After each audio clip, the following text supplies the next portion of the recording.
ప్రజలందరికీ ఒక మంచి సువర్తమానము, మహా ఆనందకరమైన విషయం ఏంటంటే, నీ జీవితంలో నీ కలుగుతున్నటువంటి భయాలన్నిటిలో నుంచి విడిపించే దేవుడు, ఆ భయాలన్నిటిలో నుంచి నిన్ను రక్షించే దేవుడు యేసుక్రీస్తు నీ కొరకు, నా కొరకు, వాక్యం వింటున్న వారి కొరకు ఆయన పుట్టి ఉన్నాడు. హల్లెలూయా, హల్లెలూయా.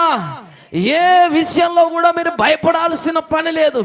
ఆటంకాలు రావచ్చు, ఒడిదుడుకులు రావచ్చు, ఎన్నో కష్టములు రావచ్చు, ఇబ్బందులు రావచ్చు, అప్పులు పాలైపోవచ్చు, అనారోగ్య పాలవచ్చు. ఏది ఏమైనప్పటికీ కూడా మీకు ఒక సంతోషకరమైన సువర్తమానం ఏంటంటే, యేసు నీ కొరకు వచ్చాడు. హల్లెలూయా.